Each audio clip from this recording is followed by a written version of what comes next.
What is up, everybody? It's your boy Jalen, and welcome back to the Locker Room Podcast, the number one podcast in the world for former athletes to engage in conversations about the difficulty of transitioning out of a highly committed sports lifestyle and into normal life. The first part of today's conversation is centered around one big question: how much of recruiting is really about talent, and how much of it depends on exposure, eligibility, and relationships? Because when you really think about recruiting, it's not just about filling a roster spot with the best player. It's also about making sure that the player is a good fit for the team, is coachable, able to be developed, has a capacity for learning, and among other things, brings value to the team. So today, we're going to talk about how talent is only a part of the equation in recruiting, what things impact a player's recruitability, and why relationships, advocacy, exposure, and timing also play a role in which doors open or close. And of course, I'm not having this conversation alone. I'm joined by Trent Carrington, who is both an old friend and a former teammate of mine. He brings a very unique perspective to the topic of recruiting, how it really works, and how current athletes can increase their recruitability for better and more consistent results. So whether you're a former athlete, a current athlete, a parent, a coach, or just somebody who loves the game, this conversation is guaranteed to give you something to think about. But before we get into it, make sure you subscribe to follow the show, leave a 5-star review, like, comment, and share this episode with another athlete or sports fan who needs to hear this conversation. Now, let's bring it back to the locker room. All right, so Trent, thank you for joining us today. Can you go ahead and introduce yourself, please? Yes, sir. So I'm Trent Carrington. I grew up in Fayetteville, Georgia, playing sports my whole life. Tried out baseball, basketball, football, wrestling, soccer.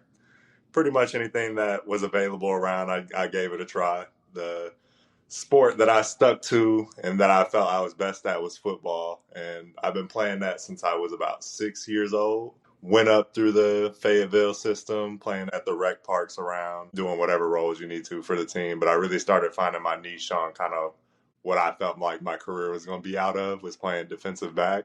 Eventually went to Fayette County High School. And so around sophomore year is when I started playing DB and I got to start. Played that position the rest of my high school and college career. But after my high school career at Fayette County, I ended up playing college football at Presbyterian College, which is a little D1 AA that's in South Carolina. I played 4 years at Presbyterian College, and then I got to move on to my grad school where I went to Northwestern University. And following my 2 seasons at Northwestern, that was the kind of end of my athletic career. But that's like at a scope of kind of where my journey went. So starting off playing high school football in Georgia, then I went and played college football at South Carolina for 4 years. And then I finished my last 2 years at Northwestern, which is just outside of Chicago. Okay, that's perfect. So I want to take it back to high school, because the point of this conversation is centered around kind of recruiting and how that whole process works. So take us back to what the recruiting process was coming out of high school. Were you aware of kind of how the process worked? Like what were just kind of your impressions and thoughts, and then how did that end up turning out to where you went to Presbyterian? Right. So I knew nothing about kind of what it was. All you know about is a dream when you're growing up. My dream was always to play it started off with Georgia Tech, surprisingly, but it eventually moved on to my favorite school, which was Georgia. And you just always envision yourself playing at your favorite school. And then you're going to go on and you're going to get drafted. You're going to be the first draft pick in the draft, and have your stellar career. But no, I didn't know anything really about what the recruiting process was going to look like. And it's kind of eye-opening. I mean, you never really know until you get into it. And to set a little bit of the background, it's not like I had any previous close family members that had been through the process or anything. And there also was a really lack of like resources that were available to us at our school. And that just comes to like the funding for the program, the traditions of the program, what kind of support there is for it. But I didn't have anybody to go to about like recruiting questions, like things that I needed to know or any other support that we needed along with that. They were starting out by the time we got to senior year. We got some new coaches that came in that had been starting to build towards stuff and were trying to set stuff up like that. But I mean, even those guys were just kind of figuring out what that process looked like, and they were really just trying to do whatever they could to help us get where we needed to go. But there was nothing that was already foundationally set in there for us to have that kind of support that we needed. So no foundation for the program that we were in, for the coaches, for the players. So it was really tough. It was kind of like you would get still some interest and some talks with some coaches, but it wasn't like we just had this, hey, Trent, you can go to this person and you can talk to them about where you're at in your recruiting process, what schools are interested in you at the time, kind of what they need, what they're looking for, what you might need to look for, or just any other general support that you might need as far as that goes. Some of the other things, like I had no understanding of how the politics work when it comes to recruiting. Like, you got to understand as a recruit when you're coming out, the politics I'm referring to in sense of the recruitment is like what your status is as a recruit.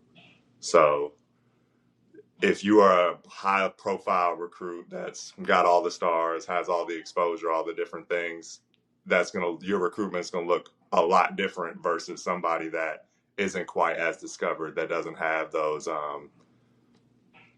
that, what's the right word? Maybe like exposure. Yeah, that hasn't already had that kind of exposure. You're still kind of getting it out the mud. Your recruitment and the way you should go about that process is entirely different. And so you don't really kind of have a full grasp of that, especially when you're the young athlete too, going in that, because in your mind you're just thinking, hey, I know I can make it. I know I'm great. I know I can play at wherever I wanted to play at, and it's good, and you should have that mindset. But that doesn't mean you should move like you had that mindset, especially if you're really trying to find a home, find a place, and that's going to work best for you. Some of the other things is like what camps that I needed to go to. I had no idea about what kind of camps you need to prioritize and what the ultimate goal of going to those camps were. Like knowing the difference between, all right, this little camp is just a money-making camp for this kind of program. Sure, if you want to have a good little day in the summer, then you can go there and enjoy it, and you'll have a good time with your friends or the people that are there, and it'll just be a good time while you're there. But it's not really helping out your recruiting, getting you that exposure. Versus a camp that you do go to, that there are multiple schools that are going to it, that it is structured in a way that's not like just a little summer camp thing. It's like, hey, we're trying to really compete, really showcase what skills that you have, your understanding of football from a mindset, where you're at athletically, and being able to build from that. That's excellent. So I want to go back and touch on the coaching aspect, because that was something that stuck out to me looking back, because I noticed, like you said, our school did not have a lot of resources available to us until we were pretty much heading out the door. And even then, it still wasn't kind of up to par with what you would expect out of, and our program was not high level, to say the least. We made best with what we had.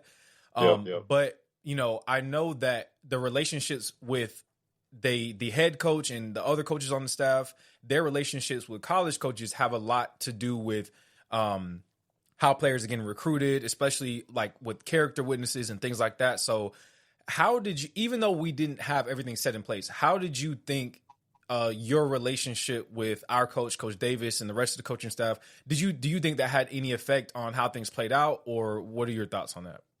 Yeah, I think absolutely did. And especially with our school, our coach he was kind of like that buffer. He would be the first guy that if a coach was coming through the high school, he was going to talk to the head coach, obviously, and then it'd be up to him to kind of put in front of those recruiters who he felt might be a good fit, what they were looking for, and kind of going that way. Me and Coach Mike Davis, who was our head coach at the time, we did have a great relationship, and he obviously did have my back, and he did give me a lot of exposure as far as the schools that were coming through there, especially compared to maybe some of my other teammates and stuff that we had around, some of our other teammates. But the relationship I had with Coach Davis certainly did help. I don't know how he went about the recruiting process and how he was necessarily going about putting those players in front of them. But I can say that my relationship with him did help because he obviously did open up some doors and some conversations that I had with some coaches and help foster some of that recruitment that I was getting for sure. Okay, so now did that relationship kind of affect your confidence? Like, did that help you to be more confident going in, especially as a junior, a little bit, but especially as a senior? Like, the door is right there. You're getting ready to leave.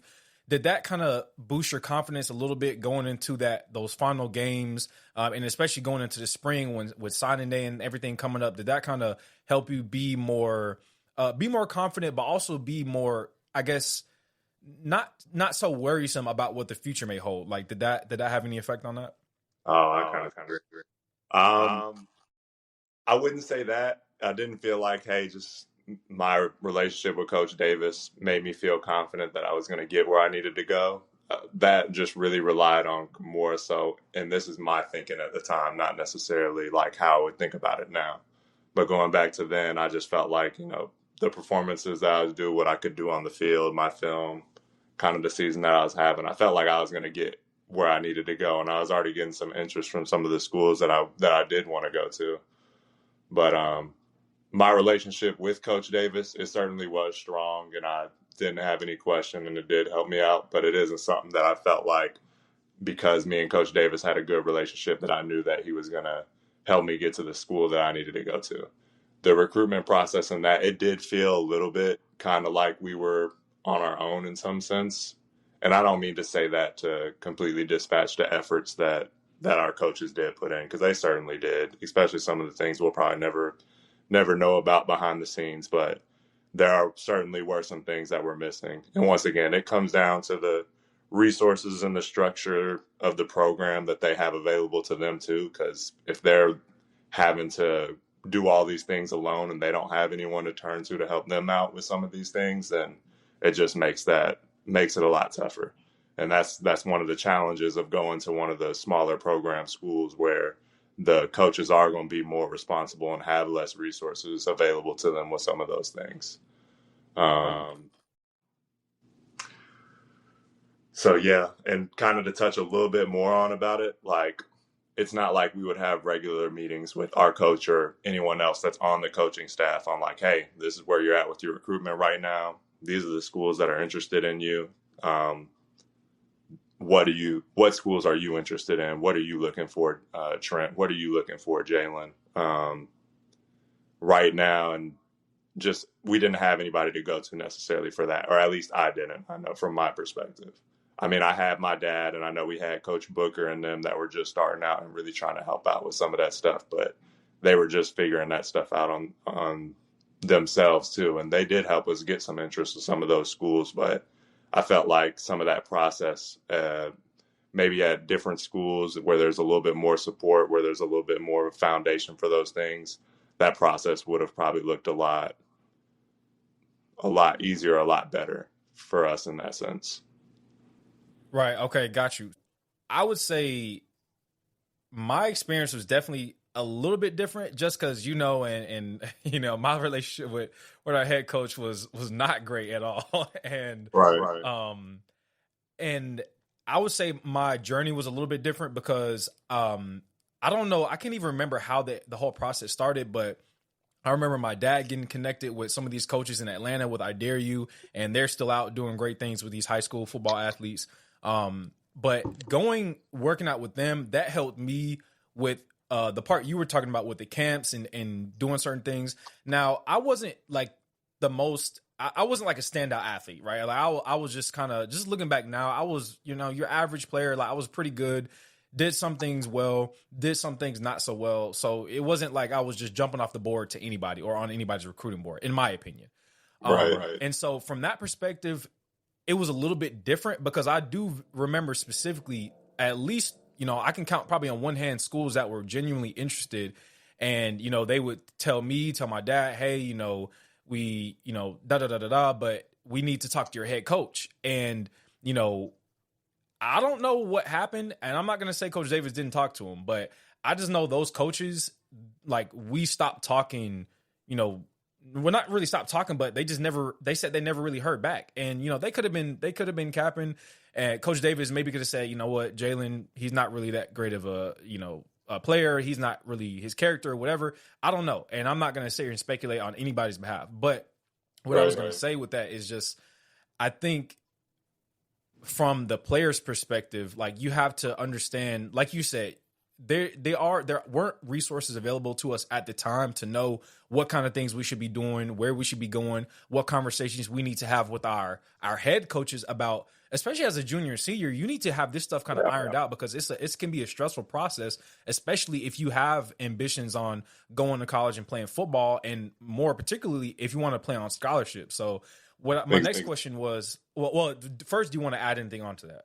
Yeah, I definitely, because when you were talking about, obviously, when you were talking to those coaches and they say they'd want to hear back from your head coach, and I know you mentioned that a little bit in some of your questions, and maybe I didn't directly answer it in that kind of way, but no, you're 100% right when it comes to that, because I know if any of the coaches needed to talk to Coach Davis and about me and my particular situation, obviously I would know, especially with the relationship that I had with Coach Davis, that he would have nothing but good things to say and really promote me in front of those coaches in that sense. So I'm sure that strongly helped out, and that would make sense as to why I did get a good amount of interest, especially from the coaches that would come by the school. Yeah, for sure. And I think before I ask this question, I think that's important for current athletes to understand, is like, relationships are everything. Relationships are going to get you, mainly what's going to get you from the next level to, or from where you are right now to that next level, whether it's in college or whether it's pro. And obviously neither of us have played pro, but I can only imagine, relationships take you a long way. Like, they'll give you access to doors and opportunities that you may not get had you not had those relationships. And so specifically with your head coaches, with your coaching staff, knowing what we know now, have those conversations. Tell them exactly what you want. If you want to go to college to play football, you need to let them know, especially when these coaches come by, because even if you're at a small school, and our school wasn't small by any means, but our program didn't really have any prestige. We had great athletes come through over the years. So, I have no doubt. And we both know that college coaches were on campus, coming to watch our games, coming in the hallways, talking to coaches, whatnot.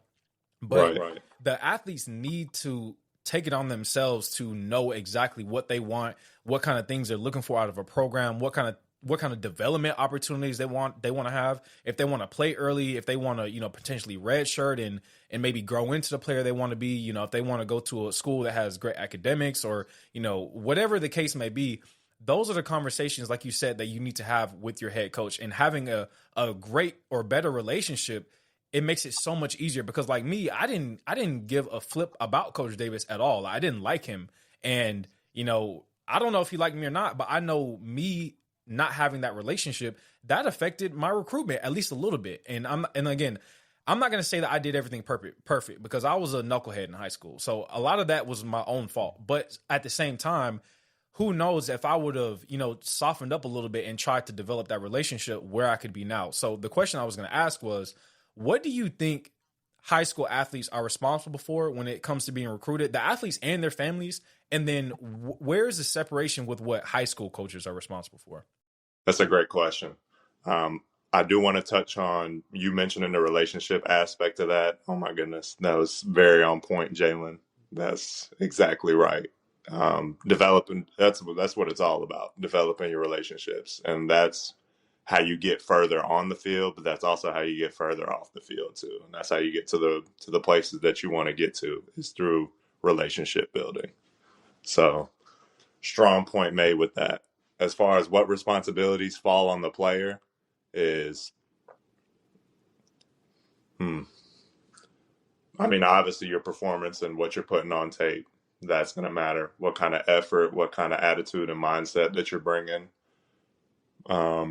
And when it comes to specifically recruiting, it's, as a player, you do got to put in the time to do some research on the schools that are showing interest in you. So if there are schools that are coming by and they are showing interest, and you're just like, hey, this isn't where my dream or my mind had me going to or had me going at, and I'm not going to even think twice about going to this school, then you're doing yourself a disservice. Especially if, like I said, the politics of everything, understanding kind of what caliber athlete you are at the time and kind of where things are going and where you're at in your recruitment process. If you're a very under recruited prospect or at a lower prestige program and there's smaller schools that are coming by and they're showing interest and you're not even taking the time to really understand where that school is, kind of what that school can do for you, um, and all those different kinds of things, and you're not being open-minded about those things, then you're doing yourself a disservice. Because if all you're waiting for is the bigger programs that you dream about playing or your favorite programs to come by, then you're really limiting what options are in front of you and kind of what your future could hold. And in some cases, some of those are just stepping stones. You do the research, you get one of those little schools that is showing interest in you, that does want to develop you, that does see you as a player that can fit in their program to really buy in. What does that do? Okay, the schools that compete with that school. Oh wow, they're interested in this guy as a prospect. They're coming by them. Okay, let me see why they're interested in him. Okay, now you got all these other schools that are showing some interest in you too. That's just going to continue to open those doors. But even honestly, though, even more importantly than what that would look like as far as a stepping stone process is getting to more places where you might want to go, is now you can really see, like, is this a fit for me? Can I see myself in this kind of situation at this school, and developing those relationships with those coaches? Because the more time that those coaches are spending towards you, because time's really the most valuable thing that those coaches can give to you is their time.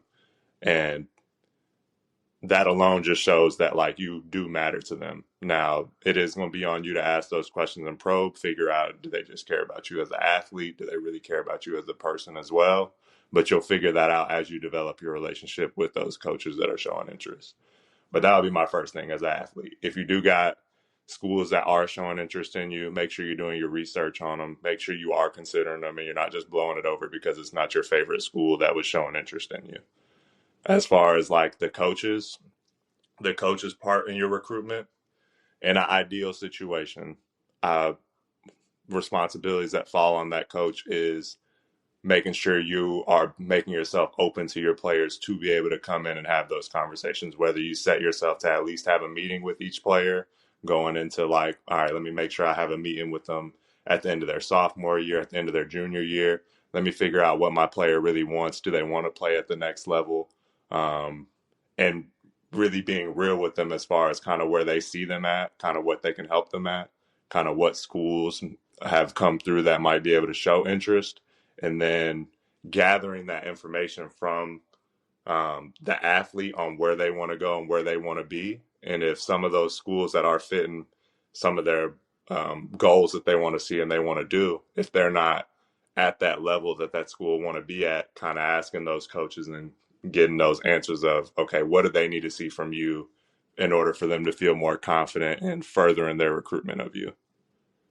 So I feel like from the coach, it's on them to be open to have that discussion with the athlete. Like, it's a two-way street, right? Like, the coach can't force the athlete to come and speak to them and be open and honest about kind of what they want for their future and different things. But you got to at least put the opportunity in front of them, especially with us being young men in this world growing up. There's a lot that's going on, a lot of changes that you're going through high school, and we don't have it all figured out. So just letting them know that you're there to support them and that you're open there and you're putting in your effort to try and make sure that you're building a relationship with your athletes is important. And then obviously, as you get to know your players, you get to know kind of what their desires are, where they want to be, where they want to go. Now, when those coaches are coming through, speaking with them and then figuring out, okay, is this a good fit? Do they feel like this is a good fit for the athlete? And if they aren't there in their recruitment process as far as like giving them an offer or showing more interest or taking those next steps, okay, what do you need to see from them, or what could they do to make this kind of happen? That's a great answer. I was going to I think the thing you said that stuck out to me the most was don't not blowing off schools just because it's not the ideal situation. Because in high school, I mean, we kind of know, or we think we know what we want. But I'm gonna be honest. Looking back, bro, I don't think I really knew what I wanted at all. I said I didn't want to stay in Georgia, but outside of that, I didn't know if I wanted to go to a big school, a small school. I didn't know if I wanted to go to a school with kind of a more mixed population, or it was maybe more, one side leaning. I didn't know if I wanted to, I didn't know what I wanted. But what I did was I was so focused on when we were coming up, the big thing was D1. Everybody want to go D1, right? Yep. I was so focused on that. And I remember my dad telling me, Jalen, you need to consider some of these D2 schools and even D3. But my pride got in the way every single time. I was like, man, there's no way. I'm not playing D2. I'm not playing D3. I'm not going to HBCU, like none of that. And I ended up going D2 anyways. So, like, what I was going to say is, like you said, being open-minded as a player, I feel like, and open-minded and being realistic.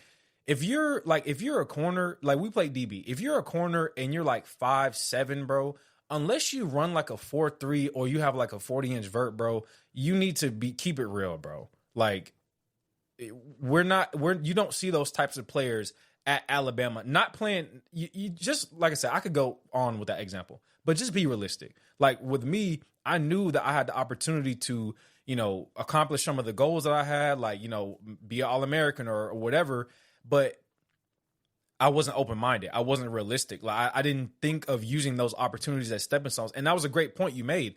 Some of the schools that are showing interest in you, if you take them seriously and basically kind of match their energy, if you want to use that phrase, then other schools will start being interested too. And then that even made me think, like, even at the school that you're looking at, even if they're not like, oh yeah, maybe their competition level isn't that great at that specific school, there are all kinds of other teams in their conference that may be much better than them. So if they start recruiting you, then schools from outside that conference are going to be like, this school is kind of looking at them, maybe let me look at them too. And then you have no idea what kind of domino effect that'll have if you just take that one school seriously. And I'm not saying everybody's just going to end up with 1,000 different offers, but the point is, like, you never know where it's going to go. But if you cut off one coach, I mean, bro, like you have, and again, we talked about relationships.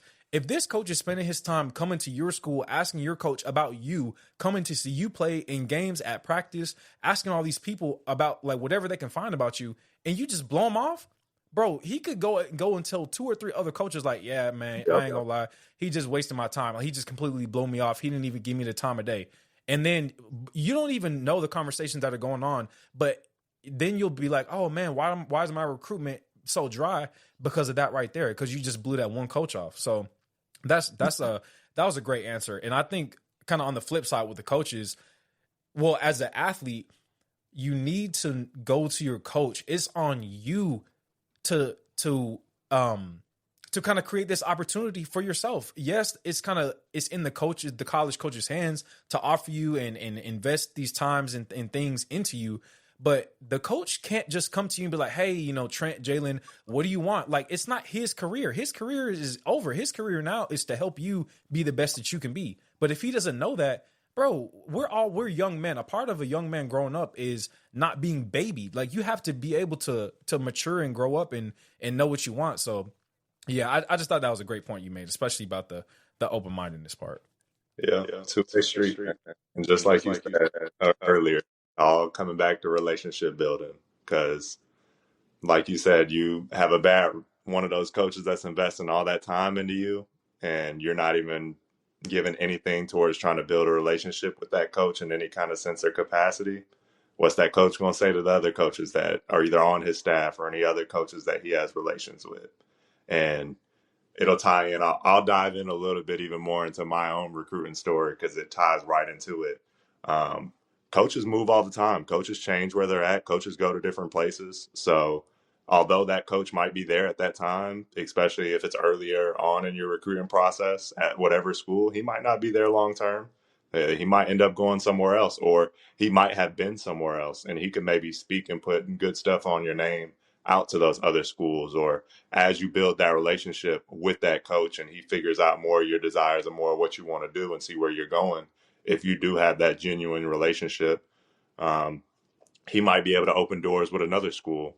And I know that that sounds crazy. It probably wouldn't be a rival school, obviously, but whatever school he had previously been coaching at, or whatever school that his buddy that was on the coaching staff with him ended up going somewhere else. So you, like you said, you never really know where that can end. So if someone's spending time and wanting to build that relationship with you and you're just blowing it off and not even giving it an opportunity, then that's that's not good either. And time is the most valuable thing, but it's very limited on what we do have on it. So I'm not saying that every little coach that comes in, you got to spend every little waking minute and doing everything you want.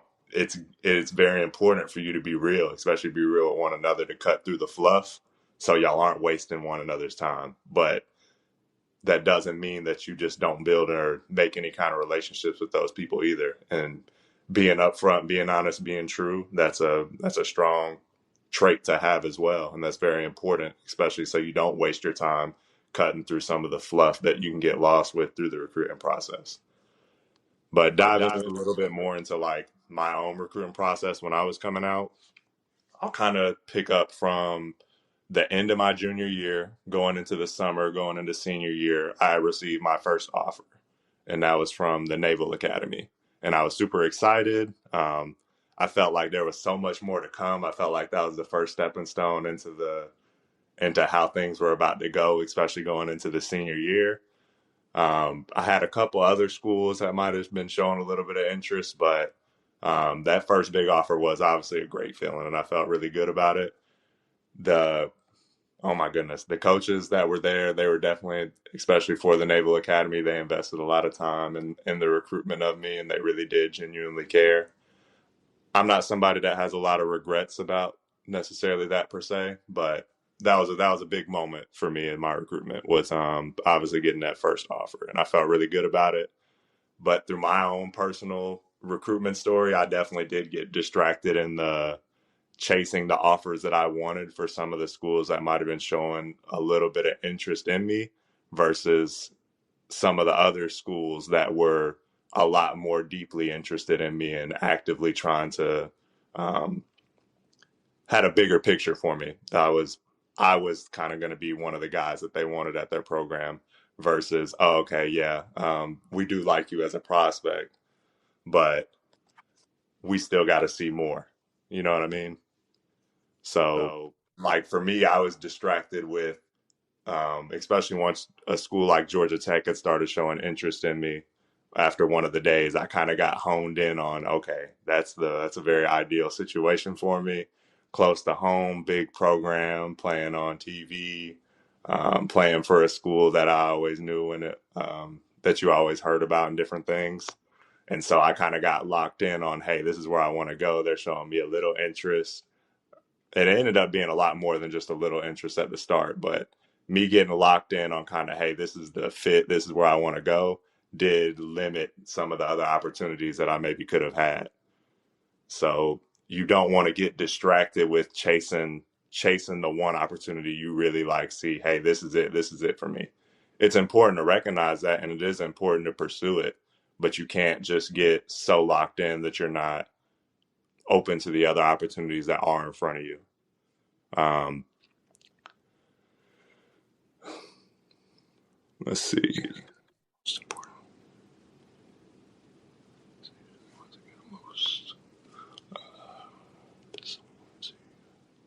But yeah, so that was just an important thing to me. Is just really making sure you don't get distracted by that one opportunity that you really want to pursue, and that it blinds you from the other opportunities that are around you.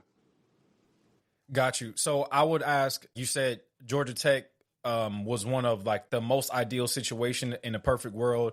What would have been the cutoff point for you to really, or I guess what would have justified you not pursuing the more deeply interested schools? Like would they have had to offer you, or what would that have been?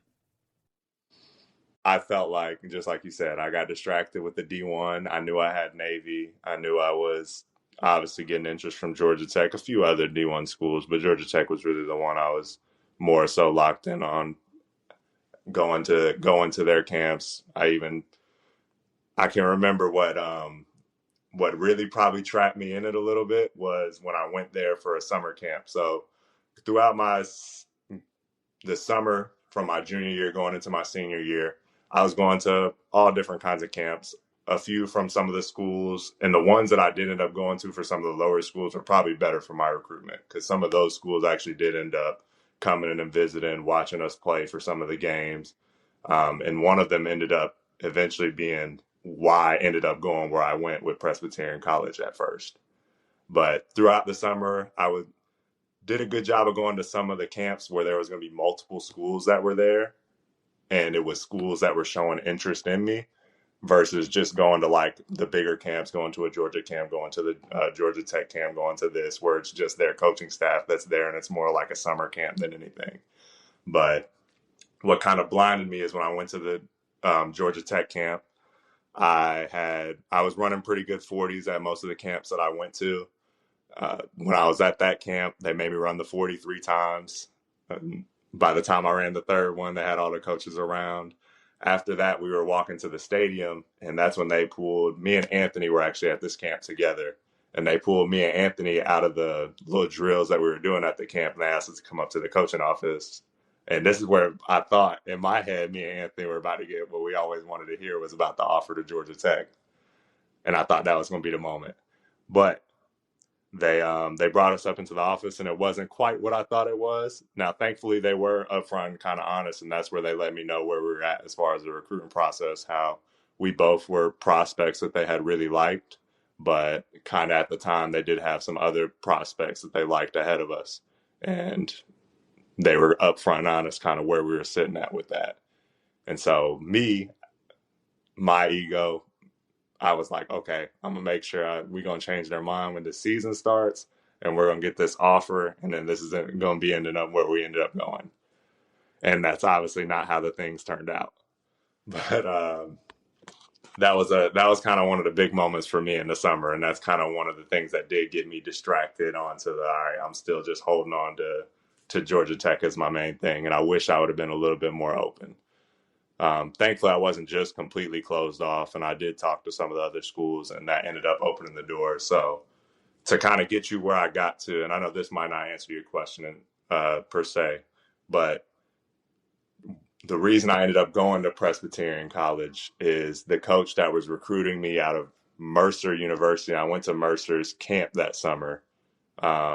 His name was Coach Doolittle, and he ended up leaving Mercer after that football season. He went to Presbyterian College, and by the end of our football season that year, from Georgia Tech, I had gotten a preferred walk-on. I had gotten a preferred walk-on from Western Kentucky, and then it was too late for me to try and pursue the Navy offer because there's a lot of different things that you got to do if you're going to go into one of the academies, as far as like letters of recommendations from governors and different things like that.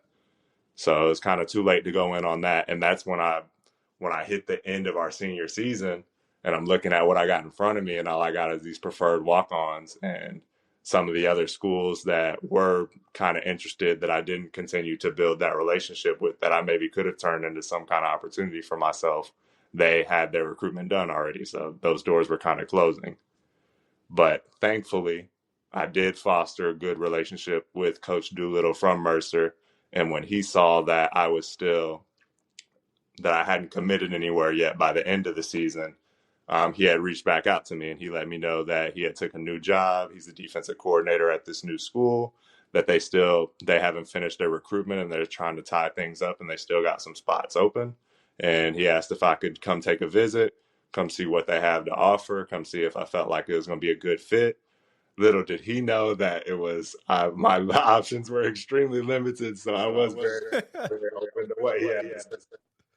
And I ended up taking that visit and ended up seeming like it was going to be a good fit for me. And because I had developed that relationship with him before, he ended up going somewhere else. An opportunity opened and a door opened, and then that's how I found my home with Presbyterian College. That's amazing. So I wanted to ask, because I thought about this several times as you've been talking. Were there specific things the coaches said to you or to Coach Davis that they were looking for in your game? Like, or were you kind of just playing as best as you could and just kind of improving as the season went on? No, just playing as best I could and improving as the season went on. And that's kind of one of the things that I regret is not being quite as direct with the coaches through your recruiting process. Because, like I mentioned, time's the most valuable thing that we can have, and it's very limited on how much time that we have. So it is important that you do develop those relationships. But as I mentioned earlier, you got to cut through the fluff, especially if it's going to be more productive for both sides. Ask those tough questions, ask those direct questions with your coaches that you're recruiting. Now, you know what I'm saying. Definitely speak to them like people. You don't want to just sound like a demanding person or anything like in that sense, but you do want to be direct and make sure that you understand. Hey, I value your time and I value my own time, and I want to make sure we're not wasting it. Where are we at as far as the recruiting process? Where is your school at? Do y'all still have like open opportunities at this position? Okay, where am I at? Do you feel like I'm at the point now where obviously you would hope that you could have that kind of offer, but if you're not at the point where they feel comfortable in giving you an offer, okay, what do you need to see from me?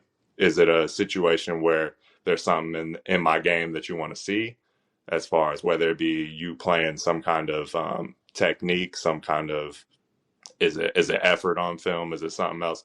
What is it that's holding them back from pulling that trigger on, hey, I like you? Is it the fact that, hey, we just need to have more conversations, figure out if it's going to be a good fit?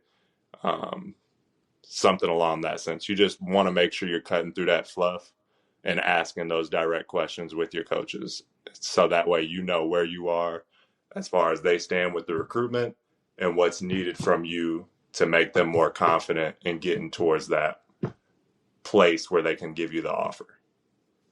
Okay, cool. So the reason I asked that was because if there were specific things, and this is I'm talking to you, but also I'm just thinking about maybe myself or anybody else that we played with, that went to school and went on to do their thing. I'm just wondering if college coaches are looking for specific things. If you having a good relationship with your high school coach, I'm wondering if they would even go so far as to kind of put you in a different position, not necessarily physically on the field, but maybe even try to game plan for you to like showcase some of those skills coaches are looking for. Like, for example, with me, one of my weak points was tackling. So I'm wondering, like, if it's like, okay, I play outside corner, maybe we can scheme something up where maybe I'm forced to go play in the box on some plays, like, and do that. So I'm forced to showcase my ability to, get my nose in there, tackle, hit, all the other stuff. And, for example, maybe somebody needs to work on opening their hips, turning and running with receivers. Maybe if you play safety, okay, certain packages, we're going to put you on the outside, so you have to turn and run with like a tight end or maybe like a bigger receiver, stuff like that. So does that make sense? Like, do you think that would have maybe helped things, or do you think you were kind of fine where you were and maybe things just panned out the way they did for other reasons? Yeah, that's a very tough thing, especially because now you're getting into the talking about different defensive schemes and kind of like what the way that your team is trying to play. I think that's going to be a lot tougher to do. Like, I don't know if maybe more so like from a positional coach standpoint, they can maybe try and do some kind of scheme or some kind of something to help showcase some of that. But at the end of the day, the coaches are going to do whatever they feel is best that's going to help them win games. Obviously, their main priority should be developing us as young men. But just from a sense of what they're here to do as a football coach, their job is to put their team in the best position that they feel like can win them games. And so that's what they're going to do, regardless of, hey, this school said they want to see how Jalen plays man-to-man coverage better. He's not going to go out of his way to make sure we run a man-to-man scheme against some team if he doesn't feel like that's not the best thing for us to do to win that game. So from that sense, it might be tough. But you did mention, once again, relationship. So if there is some that may be in the scheme that we don't showcase as much, that another school, that's kind of what they run and they're not seeing it on film from you, that's something where your relationship with your kind of head coach is going to help ease some of that. And then speaking with that coach, um, building that relationship with that coach that is interested and that is recruiting you on him feeling more confident in you as a person. There's because at the end of the day, there is going to be some things that just aren't going to translate. There's some teams that run a certain scheme and that the other team doesn't run that scheme, but that doesn't mean that you as a player can't still get that opportunity, whether that be you going to their kind of camps to, because I'm sure if they're at whatever camps that they're at, especially if it's a camp that that school is running, they're going to be running through drills and running through things for the things they want to see. And so then you'll be able to showcase those things at those places for that. But as far as actually changing the scheme on game day, like with your coaches, that's going to be something that's very challenging because I can only see them really doing what they're going to feel is what's best for their team to win the game. Yeah, I agree, and I was just wondering, because I like you said, there's very kind of little wiggle room, especially with high school coaches, their jobs being on the line as well. They can't just adjust things to specific players at given times. But I think that does highlight the importance of kind of preparing yourself as the athlete, like especially with the schools that are interested in you, like the things that being direct, becoming this man, being direct and asking coaches what specifically they're looking for, but also while you do your research on these schools, know what schemes they run, know what kind of players they currently have, look at their games, like watch them if you can, look at everybody has their roster printed out with heights and weights on their website. Like you can just see what kind of players they have, and kind of see where you match up in that. And then if you're able to watch them play, kind of see like, does my game kind of emulate what they're doing? And what things do I do that maybe they don't do, or what things do they do that I don't do? And then and obviously, once again, this isn't a one size fits all. Like you don't want to just put all your eggs in the basket of one school, but it will give you kind of a better idea and help you to be a more well-rounded player. If you're able to kind of identify some of those things that schools are looking for. And like one thing for me was, like for some reason, bro, I could not run a good 40. Like my start was just terrible, even in track, which I'm not really going to get into that. But my 40 was just not good. And that's some of the things that coaches told me is like, hey, we need you to run a faster 40. Because even though like me and you both know, yeah, you may not run a great 40 time, but if you get on the field and you can run, then you can run. It doesn't really matter what the time says. But Correct. to coaches, that does matter. They want kids, like they want to showcase like, oh yeah, we got 20 kids that can run a 4.4 or faster. And that's important to them. So you can't just be like, oh, well, I can run on the field. No, like you need to take specific steps to, as best as you can, run faster. And I did that. And unfortunately, I can never get my start down. But yeah, I just wanted to get your take on that. So a follow-up question to that is, what should athletes kind of know about themselves before they start seriously considering schools? You need to understand where you're at in your recruitment process as far as, okay, I'm this, like I got this platform. If you're more of a high profile athlete, it's going to be a little bit different. I can't really relate. And most of our friends can't really relate because that wasn't our situation, but being real with where you're at in your recruiting situation. And then you got to know the strengths and weaknesses of your game, and you get that feedback from the coaches that you're asking, especially as hey coach, I know you recruit me. I know y'all are showing this interest. I know we haven't gotten to the stage where you've offered me yet. What in my game do you need to see me help improve on? And they can give you that kind of feedback as far as on what they need to see from you in that sense. Now, when you were talking about like running the 40 and different things, there's some of those drills that are going to carry over from camp to camp to camp. Your main priority needs to be getting your school right, first of all. So making sure your academics are good.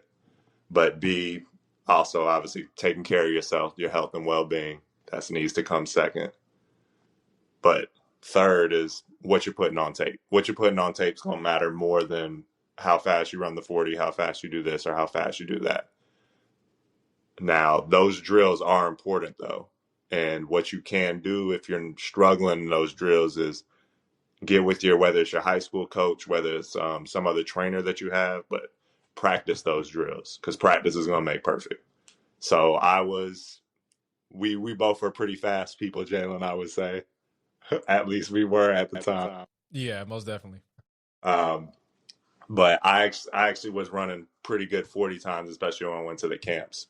But that's something that me and my dad and some of the other coaches that were involved in me, we practiced that 40 drill. That 40 drill is something that I didn't just go out there and show up to the camps and just do. We worked on it, and we worked on the different stages of that drill and how to be successful in doing that. So you got to practice. That preparation is going to help you out with your performance when it comes time to actually do it. But don't put too much value into it. It is important, especially because like there's thousands of people that are playing high school football, and there's, like I said, time's the most valuable thing you have, and you got to spend it wisely, especially going from the coach's perspective. Especially if it's some recruit that I don't know, I might have to look at a blank sheet at first and just see what these numbers are saying. And if your numbers don't look great, then I might not be looking at you until I come across your film, and then that's going to make me look at you. But you're not standing out with your numbers if I don't know you yet. So when it comes to those things, just practicing those drills, that perfect, what do they say? Perfect practice prevents poor performance, whatever it is. You know what I'm saying? Yeah, I heard proper preparation prevents poor performance. Poor performance. Yeah, that's it right there. Okay, great. Oh, my bad. Go ahead. No, that was really all I had to say on it. Okay, cool. So now I kind of want to get to the college standpoint. So first, what was Presbyterian was kind of like that was like a Hail Mary essentially and a blessing, major blessing. So what was it like getting there? You say you spent all 4 years there, correct? Yeah, I spent my first 4 years there. Okay, yeah, first 4. So what was it like getting there, going through the program? Oh my goodness. Well, when I was there, my school actually went through a very dramatic change. They've changed the conferences that they were in. So when I went there as a freshman, they were part of the Big South, which is a D1 AA FCS program conference and a scholarship conference. After my freshman year, they brought the team together and they announced that the program was changing conferences. It was still going to be a D1 AA conference, but they were going to a non-scholarship conference. And so that was going to change the entire perplexity of what the recruiting was going to look like for our school and all different kinds of things. And we had a mass exodus of the players from our program. And I was one of them that wanted to look in to see what other opportunities I had.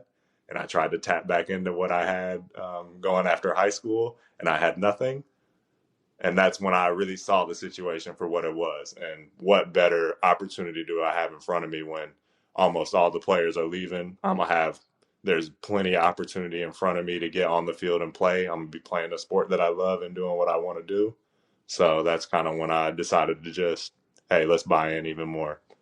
And so what really started making me better as a player is when I started building better relationships with my teammates when I was there.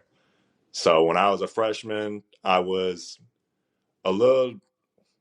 brought a little bit away from the team, and it's mostly because I got hurt when I was coming as a freshman in camp, and it was very early on in camp. And then I felt the peer pressure of my teammates of like, hey, and of myself of trying to get back on the field, trying to show what I can do. And I ended up coming back earlier than I should have from when I pulled my hamstring, and I re-aggravated that injury again. And so then I was out even longer. And so that made me a little bit more distant from some of my teammates, especially with the way that some of them, their perception of me or the things that I hear them say, and just how I felt like they were challenging me and if I was actually hurt or different things. And so that kind of held me back at the start. But when I really, that next year started building those relationships with my teammates and the guys that I had that were there, that's what really pushed me as a player. So I did put on a good amount of muscle and a good amount of weight from my freshman year to my sophomore year and sophomore year to junior year. And that happened to do with me challenging one of my teammates every day that we were in there in the weight room. And the daily grind of the weight room and that football training is extremely challenging, and it is tough. But when you have somebody else that's grinding there through it and y'all are pushing each other, we used to call it who gonna win the belt today. So we were just who gonna be more of a dog in the weight room that day, who was gonna lift more, who was gonna crush the workouts more.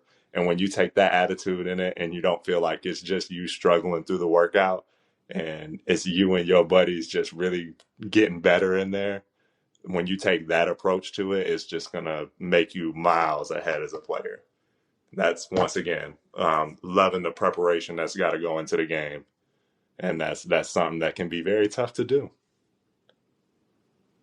Yeah, that's great, and I love that. And I wish that had things gone differently, obviously I would have gotten to experience that. But because of my own stuff as a young man, I was not able to experience that in the same way. But that's pretty cool. I remember you mentioning that years ago about the scholarship and changing conferences thing. Um, so now, Yeah, like, oh, go ahead. mass, mass exodus. We lost at least half of the players that were in our program. Some of them decided to keep, and the good thing is for anyone that came into that school already on scholarship, they were honoring the scholarships too. So it wasn't like they took away anyone's previous scholarships. It just meant moving forward, anybody that was coming into the program was going to be, they weren't going to be receiving any athletic scholarship money. And what that also meant for our school as far as a competition level is we were still playing in the Big South, at least for the next 2 years. And then the last year, which was going to be my senior year, we would be playing the Pioneer League, but we could not win the league because we would still have scholarship players on our roster. And so we couldn't win any conference championships for the 3 years while we were going through the transition. So it was tough, and like mass exodus of players. Some of us did stick it out. The group, especially my freshman group that came in, a lot of us did stick and stay, especially with the opportunity we had to play with a lot of the veterans leaving. And so we really developed some good relationships with one another and the team, and went through it. It was tough. We were very bad. Our first year after that, my sophomore year, we were very bad. We were getting beat down every game. Um, Very similar situation. Junior year, we're a little bit better, still getting beat down every game, playing in the Big South. But by the time I got to my senior year, um, and our group was really tight, and we were playing on a little bit more even of a playing field as far as the competition for what we had on our team and what we were facing against. And we had by far best season my senior year. But also, I know you mentioned COVID earlier. So COVID happened our senior year, and that changed it. They canceled our season for the fall, and they ended up doing a spring season, and it was going to be a shortened season. So we only had 7 games on the schedule, and I ended up missing the first game because I caught COVID, and I missed the first 2 games. So I only had a 5-game season. And this is going into my senior year. It might be the last time that I'm playing football, and I'm knowing that and accepting that I don't want it to be. And I don't know, like, it didn't look like there was going to be much of a chance or any hope for any professional, especially where I was at with my college career at the moment. I didn't want it to be the end, and I knew I still had at least another year to play, and now another 2 years with the extra COVID year that you were going to get, or that we got for that year. But I was very uncertain on kind of what the future was going to hold. So I just did what I could do, put my head down, prayed on it, and just played as hard as I could while I was out there and made the most of the opportunities I had left in front of me. And so that actually ended up opening up my second recruiting experience in the transfer portal. So I did enter the transfer portal again, coming out of after my senior year, and I had no idea what was going to come for it, what it was going to look like. I just put a little highlight tape together, put it out, got into the portal, and we were just going to see what happens, especially with our season happening in the spring, and then the next football season still going to happen in the fall. So the timeline of this recruiting, with me not being like a high schooler and having sophomore year, junior year, senior year, it's going to be like timeline's a lot shorter. But I ended up actually getting some pretty good interest. The first week or two, I didn't hear much of anything. And then I ended up things started to pick up, and they started picking up pretty quickly. I got a few offers from some other FCS programs, that we're feeling pretty good about. And then I had some interest from some other FBS programs too. The first one that reached out to me was Northwestern, which is where I ended up going. Um, but the recruiting, if I had to compare the difference between those two recruiting processes, it's I still didn't have much of like it was still kind of just me on my own, and I wish I would have had somebody else to turn to, or I wish I would have tried to turn to somebody else to help me out with it. I always have my coaches. I always build a good relationship with my head coaches. So when the other coaches would reach out to my head coach, they would always have nothing but good things to say. I know I'm a little all over the place. I don't know if you want to try and get me back in line with a question. Yeah, no, you're good. You were going the right direction. I was gonna ask you what was the process like when you were transferring. Like, I know you say there was some interest from FCS schools, and Northwestern was one of the first to show interest. Um, Okay. Actually, you know what? I got you. yeah, go ahead, go ahead. All right. So kind of running into a similar circumstance that I did when I was coming out of high school. I got because once Northwestern had reached out to me, that's when I was like, oh man, like that would be a really good opportunity. There were some other FBS programs that were sounding pretty interested too, but Northwestern was the ones that were continuing to reach out to me, building those relationships, and then eventually gave me the offer. Um, and I still had those other FCS programs that were talking to me and mentioning things to me. And it really came down to me, whereas either I was going to go to Southern Illinois or Northwestern were the two that I was really debating between. Those were the two programs where I was getting not daily calls from the coaches, but I was getting constant communication with those coaches. I got to talk with multiple people that were on the staff. We got to talk about what kind of schemes they like to run, kind of how they saw me fitting into those schemes that they were running, and kind of what the expectations were going to be going into that season. So I did a better job of building those relationships and maintaining those relationships with the coaches that were talking to me through in that. But once again, it was a lot shorter of a process and a lot quicker. Okay, so was there anything else besides them offering you that kind of made you more interested in Northwestern? Like, what would Southern Illinois have to do to make you kind of more consider them? Great question. So what it really came down to with those is with Northwestern, the it was the stage that I felt like I needed to further my career if I was going to make it professionally. But on top of that, the resources that were available at Northwestern, especially as far as you consider the degree that you can get from a prestigious school like that, the facilities that they had just built a new facility like a few years ago, and it's one of the top facilities in the country, and it's state of the art, brand new weight room. They got an indoor practice field. They got all different kinds of things that they give their players as far as like when I say supplements, I'm not talking about pills. I'm just talking about like protein and stuff that's available to them, other kind of like recovery supplements that you'll take as far as cherry juice, as far as some of the other things. But just like the resources that they had to invest was top versus Southern Illinois. The thing that was really drawing me to Southern Illinois is I was going to have a much better opportunity of playing. The coaches at Southern Illinois were talking to me more about how I was going to fit in exactly into the scheme that they were running, and just what they felt like I could do for them as a player, as a leader on their team, and what their ambitions were for their upcoming season.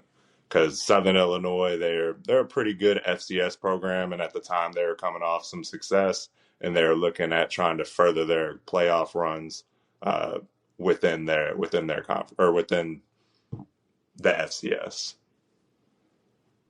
And Okay. so what Southern Illinois, I can't say they could have done anything differently that would have made me choose differently. I just felt for me that Northwestern was the opportunity that I was looking for. But at both places, I had great communications with the coaches. We built great relationships. They not just talked about what I could do for them on the field, but we talked a little bit about as far as what I could do with the degrees that I was going to do when I was coming there for graduate school, and just how they could obviously help me out as a human being. Yeah, that's great. I remember you telling us, and I'm like, wow, like that's a really huge step, and I was so happy for you. And I remember you telling me about the facilities and everything, and but I want to ask, what was that like from a competition perspective, going from Presbyterian to going to like a major, like even though it's not like headline, program from like a football perspective, but it's still like a huge program as far as like the conference and everything and all that. But so what was the competition level like going from Fayette to Presbyterian and now to a major D1? Oh yeah, it was shocking. So the jump from Fayette to Presbyterian, those are kind of, they were similar-ish. I don't want to like downplay Presbyterian as if they're our high school, so I'm not saying it in that sense, but less resources available for that kind of program. Coaches a lot more responsible for all the ins and outs that go into the operation. There's less people that are involved as far as like travel and planning, scheduling, practicing, different things like that. Coaches are a lot more hands-on at those kind of smaller program places, and they gotta wear multiple hats in the things that they're doing. Um, when I went to Northwestern, the resources was the biggest gap. It was nothing. It was a whole different game. It was a whole different experience. From the locker room, from what we had available to us, from the film rooms, from the practice fields, from what gear that we had, how they would give out the gear, what it was just entirely different game as far as that goes. Now, when you talk about the other drastic differences I was seeing is just how planned out things were at Northwestern versus some of the other things. Like every minute of that practice is scheduled, it's detailed. You walk through what the expectation of like what you're going to do before you go out onto the field is in the meetings. And then and even like the data and science and stuff that they were incorporating into why they were doing some of the things that they were doing. I know one of the things that caught me off guard at first. I don't know if you know what Catapult is, and I'm sure they got other companies now that do some of the very same things. But Catapult is like a data tracking thing that they would attach to a vest that you would wear, and this vest was more like a bra looking like vest than what you would typically think of. But they would have us wear that even when we're just going out for practicing, whether it be conditioning, whether it be a normal practice. They would have that, and that was so they could track. All right, this is how much he's moving. This is how much, and like what they could do with that data is, let's say somebody got hurt, and so let's say somebody had a bigger load of work that they had to go through in practice. They could see how much more of a workload that was, and then they could also compare that as to like how that athlete would do with that workload. Okay, the next day the athlete was feeling, like really poor, didn't recover very well from that. Okay, then we know we shouldn't put that kind of workload on that athlete, and we need to dial it back some more. Or just it was just entirely different game from monitoring stuff from that standpoint.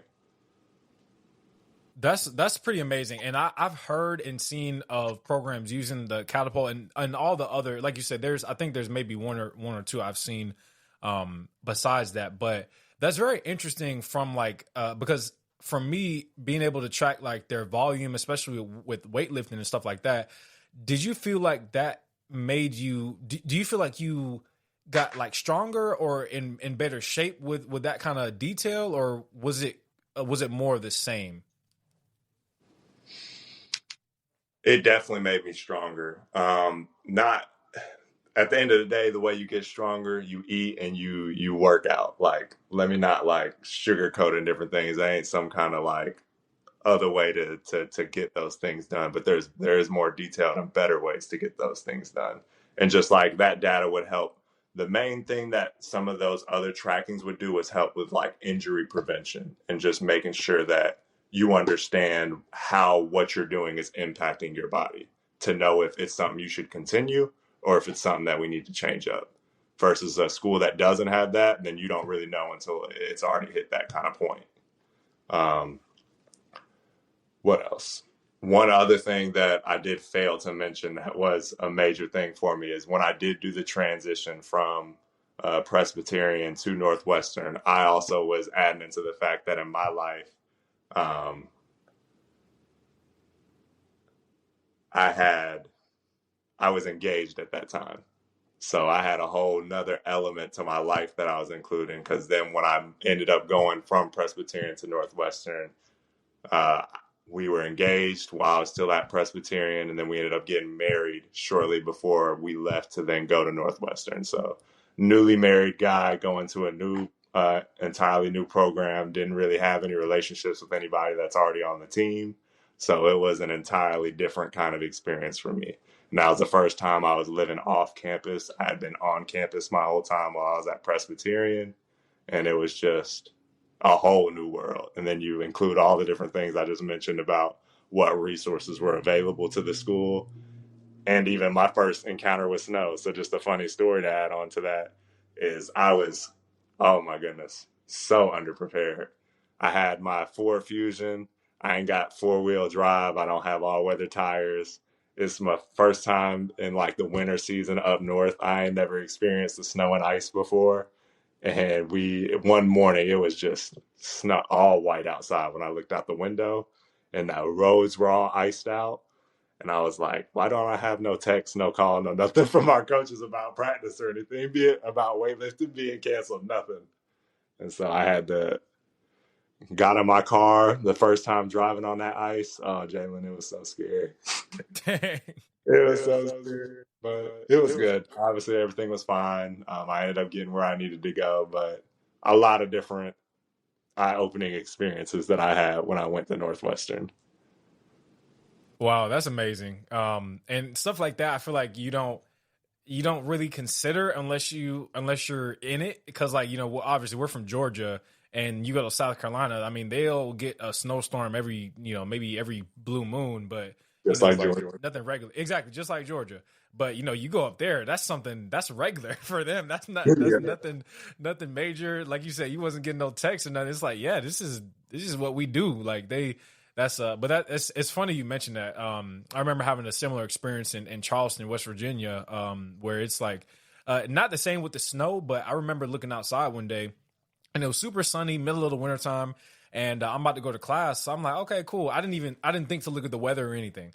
And I put some shorts on, put some slides on, got my book bag, got a jacket on, and I walk outside, and we had like this little well, anyways, I literally get to the front door, and as soon as I just take a crack, bro, the cold wind just flew into the building, and bro, it just sent chills all over my body. And I'm like, what the heck? Like it's sunny outside, man. I checked my freaking weather out, but it was like 10 degrees outside.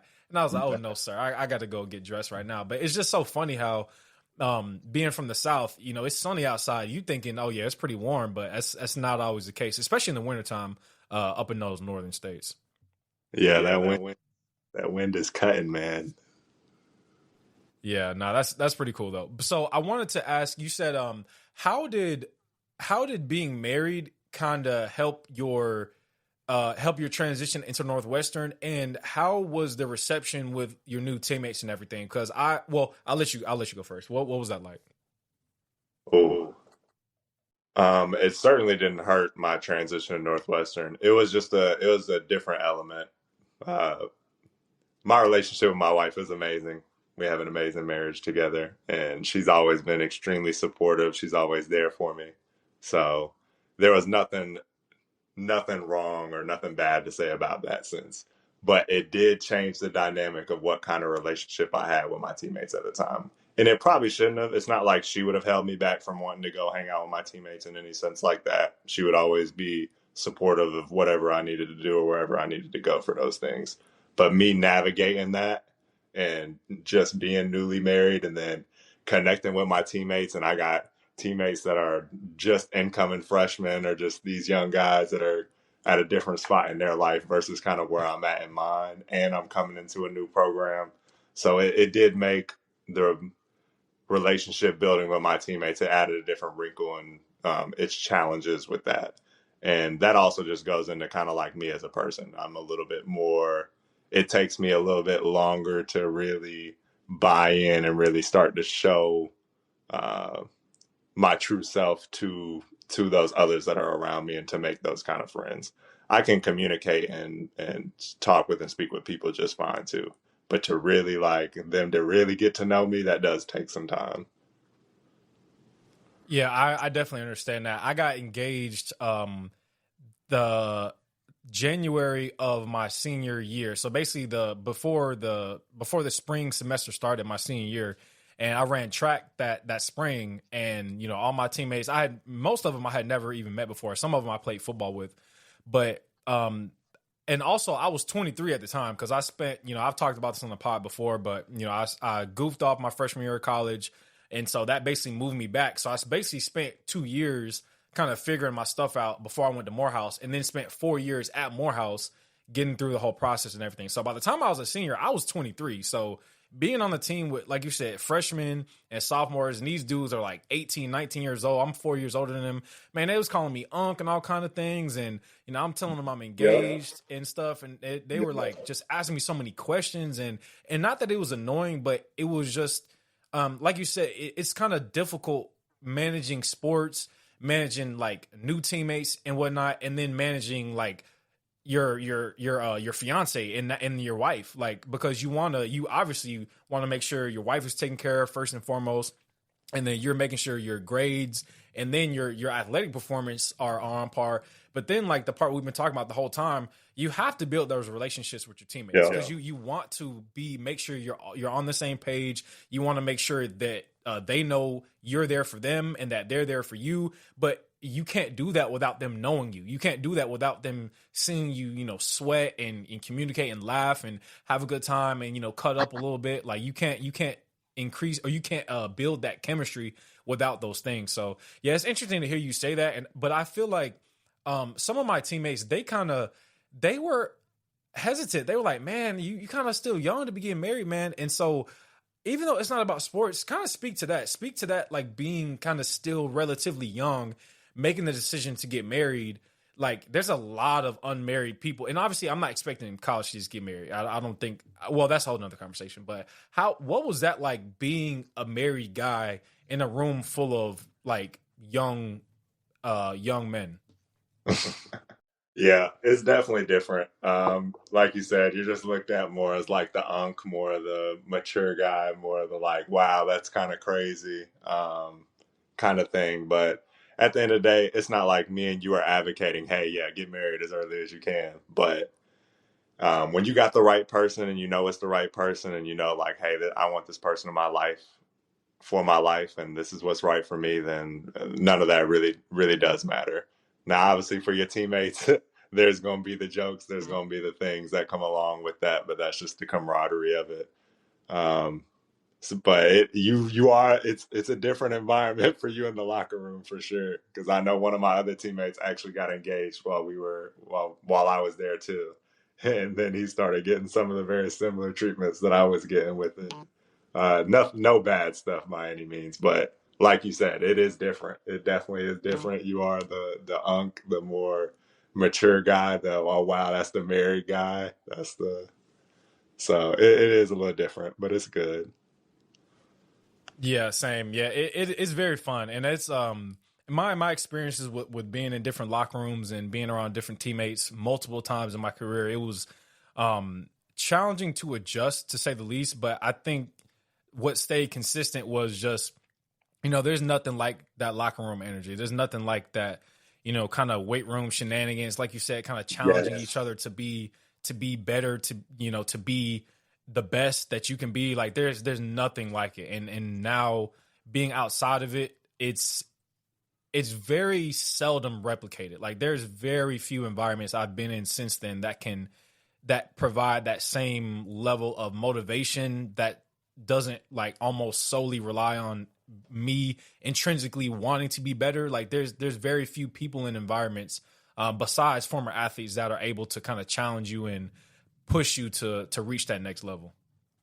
Yeah, I can agree with that. And like you said, building those relationships with your teammates, I don't think of no better place than all the breakfasts, lunches, and dinners that we shared in the dining halls. Those are such great times, man. But That's where we used to cut up. That's where we really developed those relationships, playing basketball off the court, messing around in the locker room, um, just kicking it and hanging out. It's so important. It's good for you. It's gonna make you feel better. It's gonna put you in a better mindset.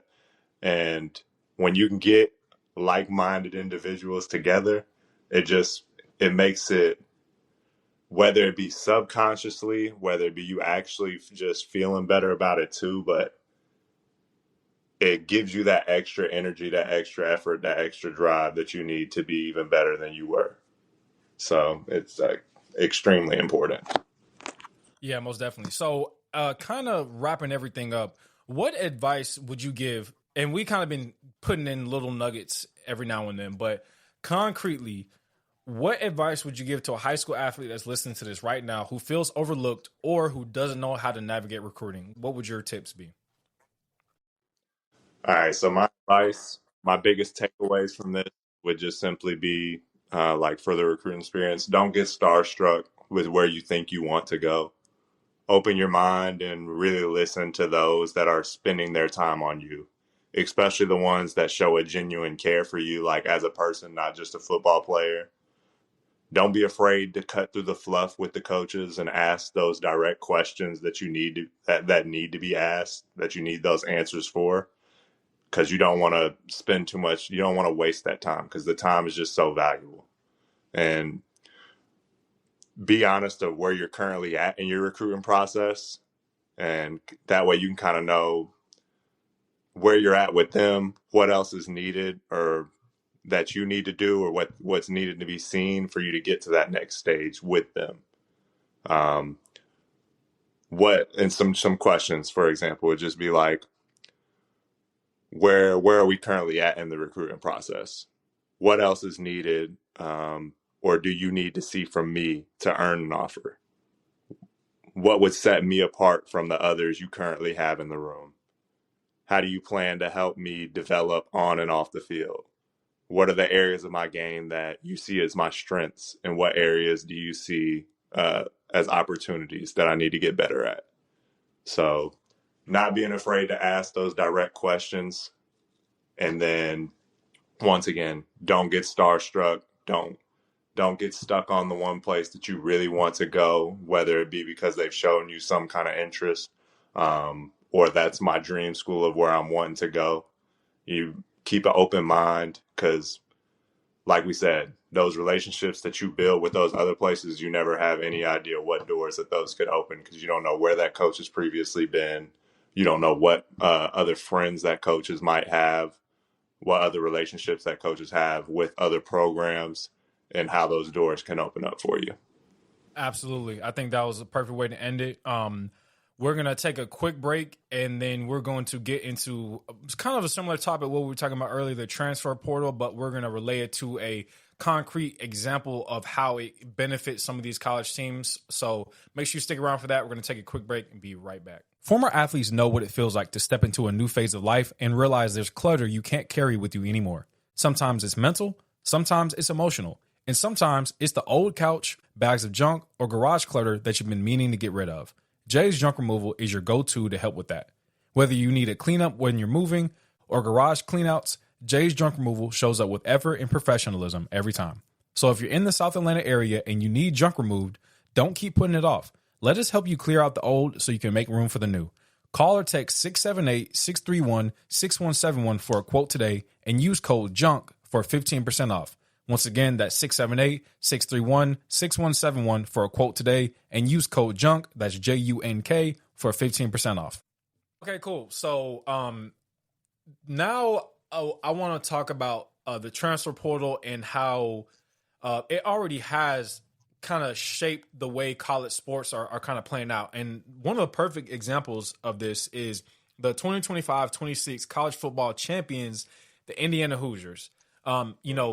The 2025 season was absolutely amazing for them. There was a lot of kind of, you know how the sports media gets talking about these good teams and whatnot and the coaches. And there wasn't really any drama surrounding them, but obviously people are going to have their favorites like Ohio State, Alabama, all that kind of stuff. But, you know, what Coach Signetti did going into the transfer portal, it says he brought in 30 transfers and including 13 that played for him at James Madison. Yeah. You know, they also had one of the oldest rosters in all of college football. And, you know, there was speculation on that. But what I was thinking was like, you know, having all that experience, having the chemistry, having the repetitions, having the maturity, having like the callous of having played college football for, you know, at least 3 or 4 years, to have a team full of those guys who understand what's on the line, how to get it done, and how to be kind of disciplined in some of these situations.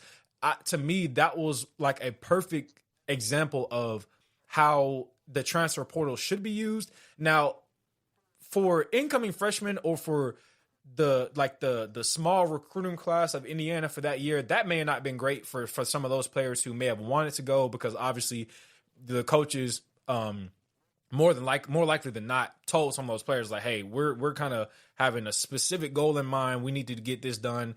And yeah, you're a great player, but we're kind of going in a different direction. That's how I imagine those conversations went. I kind of wanted to get your take on two different sides. One, how do you think a situation like this with the Hoosiers going in the portal, picking up all these big players, how do you think high school recruits should kind of approach schools like that, schools that have an opportunity to compete for championships? How do you think that plays into them being realistic, asking these questions, but also kind of trusting in themselves, knowing like, hey, you know I'm talented. I know I can compete for a spot. Where do you think the line with that should be drawn? As a high schooler, seeing what the Hoosiers did, I would say the transfer portal is more like a fallback plan, for lack of better words. You obviously want to make sure, like, where you're deciding to go, you want it to be your forever home. That's the intention for it. Hey, I'm going to go here. I'm going to be here for these 3-4 years, hopefully 4, get your degree. Maybe if you can even get it in 3. But get your degree, accomplish the things you want to accomplish, and hopefully everything marries up and that's exactly what you were hoping for.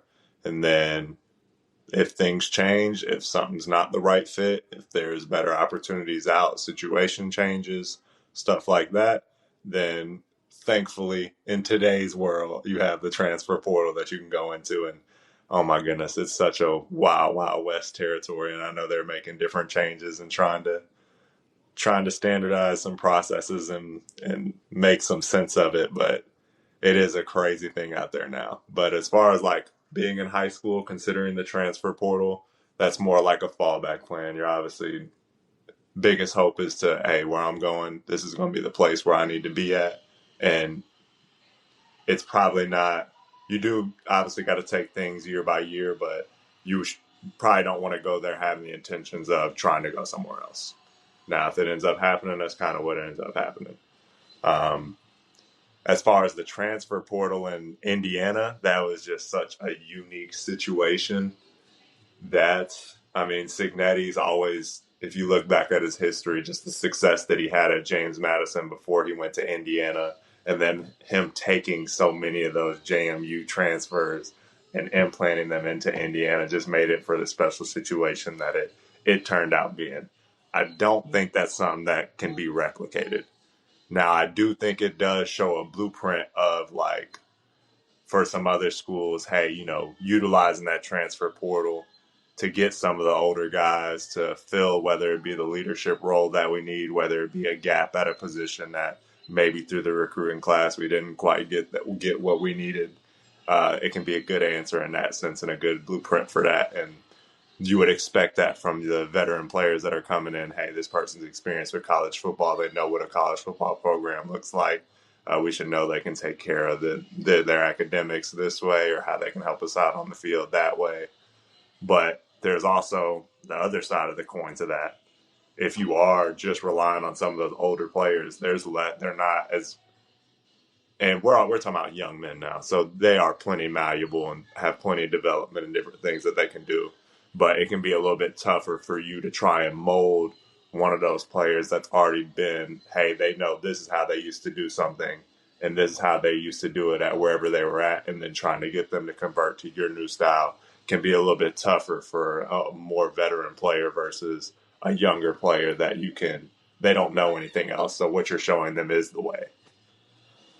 Yeah, I agree. And that's kind of the thought I had too, is it just kind of highlights, like you said, talent evaluation. Like coaches are looking for very specific traits to match their scheme, very specific traits in players with obviously physical abilities. But kind of to me, they had a few players that, for example, they had a corner. I'm not sure if I think he went to the draft. I can't remember his name. I think his last name was Pons. But he was on the what we would call maybe on the smaller end of being a corner. I think he was like 5'10" maybe. But like, man, he was a dog, bro. And I think that is what stands out to me in this new age of the transfer portal and how it kind of affects recruiting out of high school and recruiting between colleges, is that if you want to make yourself stand out, kind of like we were talking about earlier, film study. That was one thing that was heavily lacking in my game in high school and in college, if I'm being completely honest. But looking back, I see how much of a game changer that can be. And that's what takes great players in college to be great players in the NFL, or even average players, because that's kind of like, that's like bare minimum for NFL, I would assume. But if you want to stand out in high school, bro, watch film, bro. That's how you make yourself an asset to a college team. And that's how, if you want to play early and play for these big time teams, know exactly what you're looking at. Know what kind of routes you're looking at in college. Know the depth of the routes. Know what the quarterback's drops are looking like. Like, look at what linemen are doing. Like, whether a lineman is in a pass set or if he's in a run block from your read steps. If you're especially playing off coverage, and we're talking about DBs here because it's obviously different for different positions. But I think that it kind of points out to me just the mentality you have to have in this new era. If you want to play, you need to show that you are mentally capable and obviously physically capable. But any college can build a physically competent athlete. That's not really a surprise. But what coaches can't do is make athletes mentally prepared. Well, I guess in a way you can, but I think you have to take the onus on yourself to bring that to a program, whether it's out of high school or whether it's in college. You have to have that mental preparedness to be able to put yourself in the best positions.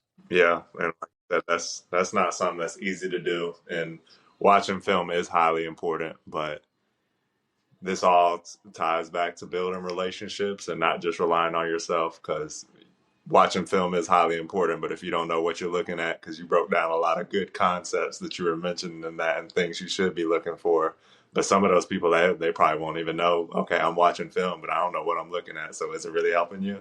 Maybe a little bit, but not if you're not watching it with that intention and that attention to detail that you need to know what you're looking at and to understand what we're accomplishing by looking at this.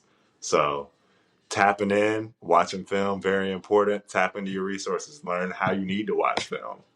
Learn what you should be looking for, what's important. I agree. Is there anything else you want to add on that before we start wrapping up here? No. Yep. It points ahead.